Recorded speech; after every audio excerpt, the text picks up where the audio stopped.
Hello students, you all are welcome in grade 7. Our chapter continues 16.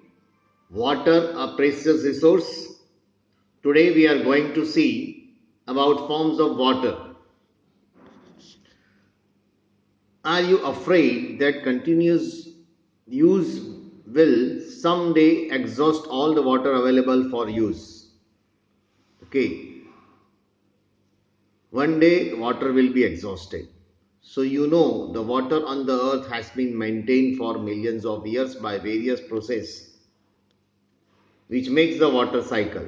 So you have studied the water cycle in previous standards. Write in your own words that you know about the water cycle.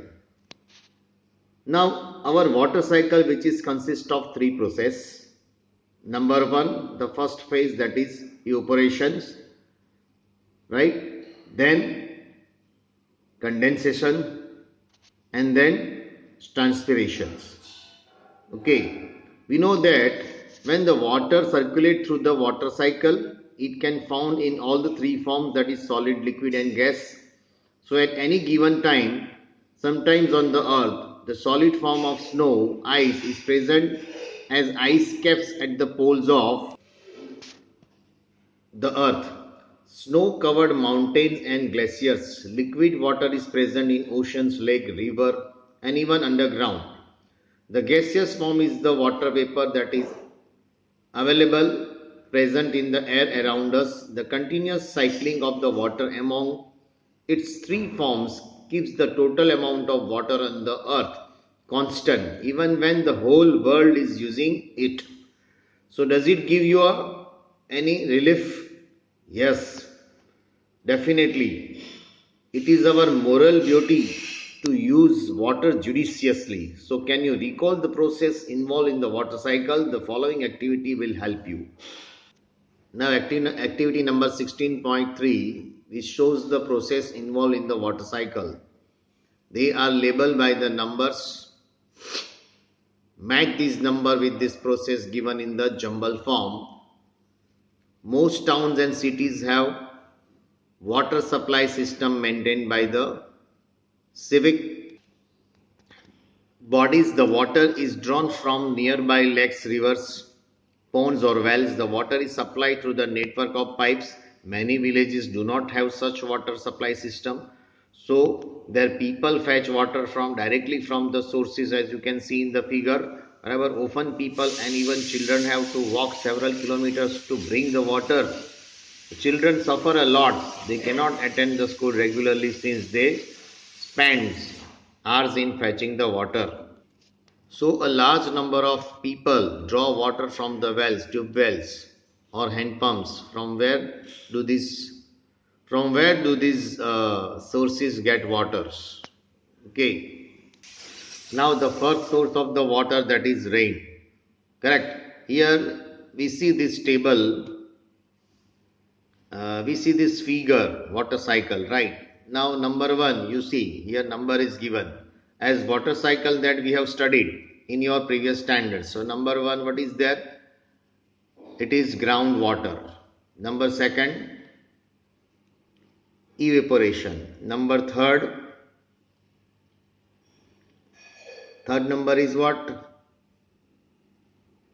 Condensation.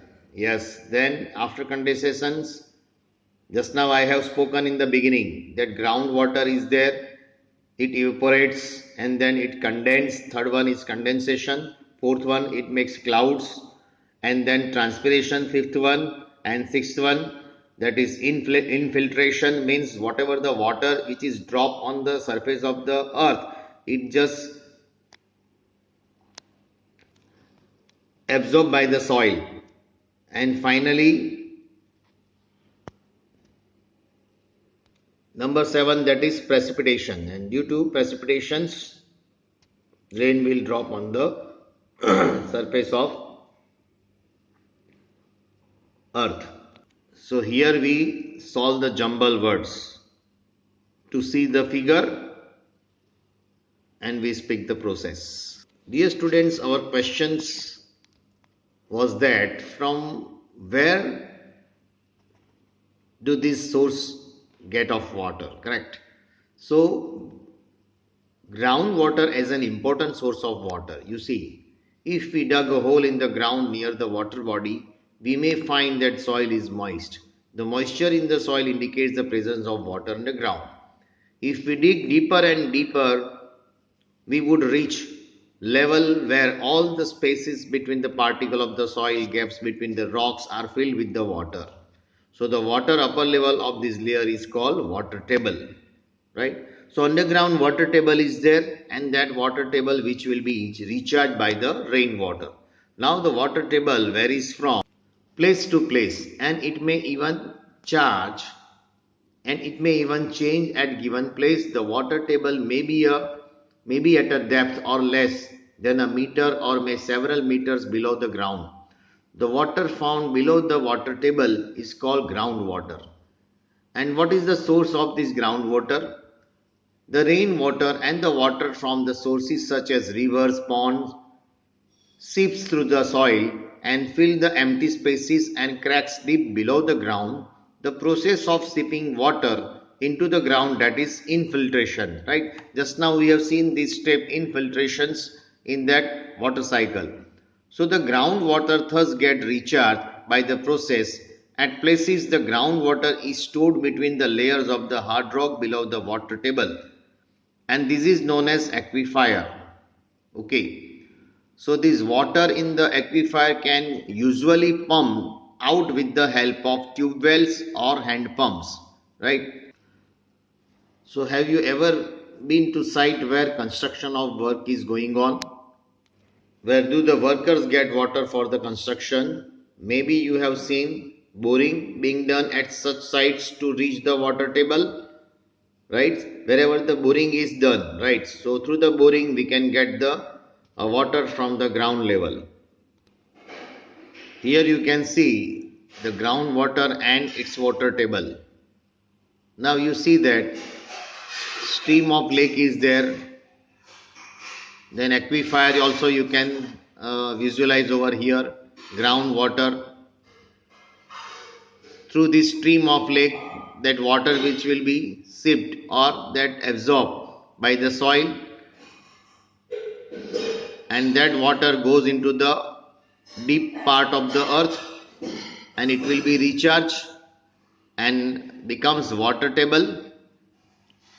Now hand pump, that we have to apply the devices to getting water from the inner part of the earth, we use hand pump, right? So wherever the rain comes on the earth, our water table will be recharged, right? But if in a certain area where rain scarcity is there, those places the scarcity of water is there, because water does not recharge, means water tables, the portion of the water table becomes very is going to a deepest part, right? Means water does not go inside. So as the water does not go inside, means water table becomes low recharge. As the rains regularly come, water tables recharge, so we get plenty amount of water. But it is not happen like that. So the next point, depletion of water table, means how water table it does not recharge. So water drawn from the water bodies underground gets the restored by seepage of rainwater, means with the help of rainwater water recharge, right?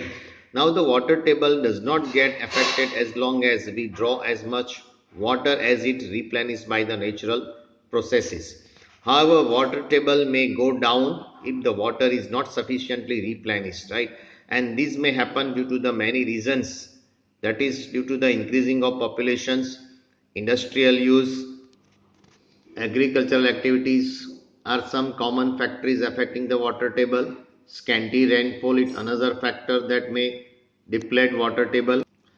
Yet another factor affecting the water table could be deforestation and decrease in effective area for seepage of water. Nowadays very important factor for decreasing water table, or you can say depletion of water table, that is paver block.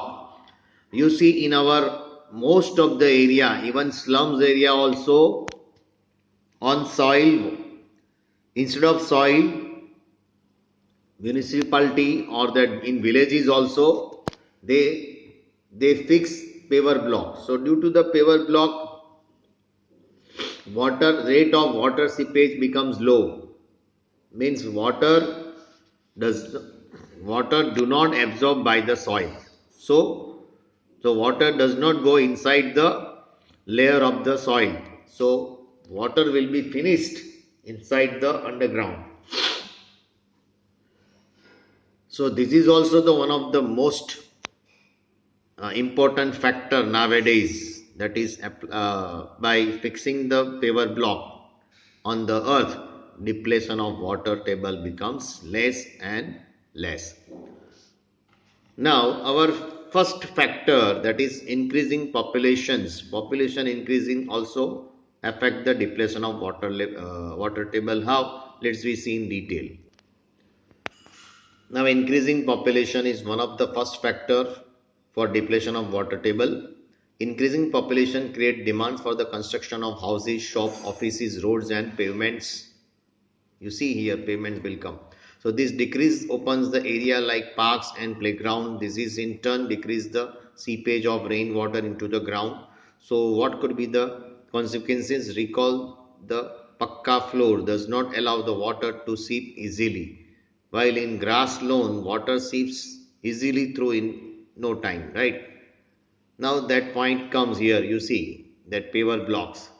Due to the paver blocks, water does not uh, easily absorb and does not go inside the ground. While in grass area or lawn area, it seeps through in no time, means in short time it immediately absorbed by the soil. So moreover, a huge amount of water is required for construction work. Often groundwater is used for this purpose. So on the one hand, we are consuming more groundwater, and no other, we are allowing lesser water to seep into the ground. So this result in depletion of water table. In fact, the water table in some parts of cities has gone down to alarmingly low levels, right? Second factor, that is increasing industries. Nowadays everywhere, right, we launch the industries and water is used by all the industries. Almost everything that we use needs water somewhere in its production process. The number of industries is increasing continuously.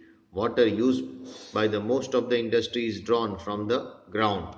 Dear students, you can create this activity number 16.4. In that, what are the main reasons for depletion of water table? In that, you can make a small project report, right? Name some industries familiar to you, make a list of products obtained from this and use in our daily life.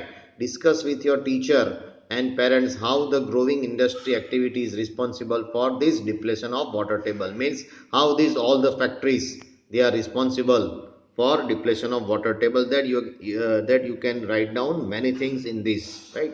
And you can create the it is act as a science enrichment activity, so you can do this. Now the third factor, that is these all the factors also you take in your this project, right? Agricultural activities, industries, number one, that is our increased population. Now these agricultural activities and other factors also, if you know, then you can utilize over here, right? So which factors are responsible for depletion of water table? Now this third point, that is agricultural activities. A majority of the farmers in India depends upon the rains for irrigating their crops. Irrigation systems such as canals, there are only in a few places. Even these systems may suffer from the lack of water due to the erratic rainfall. Therefore, farmers have to use groundwater for irrigation. Population presence. Population, these pressures on agriculture forces increasing the use of groundwater. So this is also the one of the reason for depletion of the water. Now distribution of water. The distribution of water over the globe is quite uneven due to the number of factors. Some places have a good amount of rain and are water rich. On the other hand, there are desert which have the scanty rainfall. So in India is a vast country and the rainfall is not same everywhere. So some regions have excessively rains while some of the factors have a very little rainfall. So excessive rain causes floods, or whereas the absence of rain result in the droughts. Therefore some regions in our country may have floods while the other may suffer from drought at the same time. Okay, in our India water is not falling everywhere same, right? Desert area scanty waterfall is there, in Kutch area scanty waterfall is there, right? In South Gujarat area good amount of waterfall, in Saurashtra area less amount of waterfalling is there, right? So everywhere according to the geographical locations, wherever the good area for the water is there, wherever the some geographical condition having very good for the raining of water, some of having the geographical condition that scanty rainfall is there, desert area, right? So here this activity number 16.5 is the rainfall map of India. It gives the average annual rainfall in different regions of our country. So locate on the map place you live in. Are you blessed with the sufficient rainfall?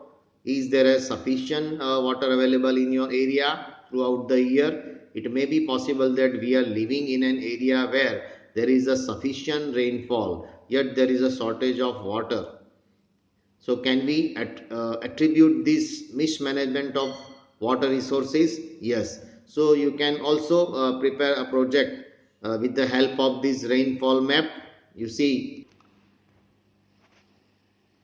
here it is the India annual rainfall map that you can see. The area which is above 400 centimeters, it is represented by dark blue. 200 and 400, 200 to 400, it is represented by light blue. Sorry, that 100 and 200, that is represented by light blue. 200 to 400, that is represented by gray color. And wherever the scanty rainfall is there, you see 0 to 20, 20 to 40, 40 to 60. Okay. So here different countries, different states is also represents over here.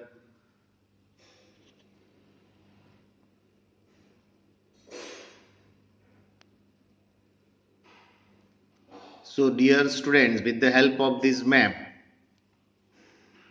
we can write wherever in whichever the state less amount of rainfall is there, right? So you can prepare the one of the report or one of the activity, right, with the help of this rain map. So next time we will see water management, right? Okay, so this is the our till here we study today. So thank you and have a nice day.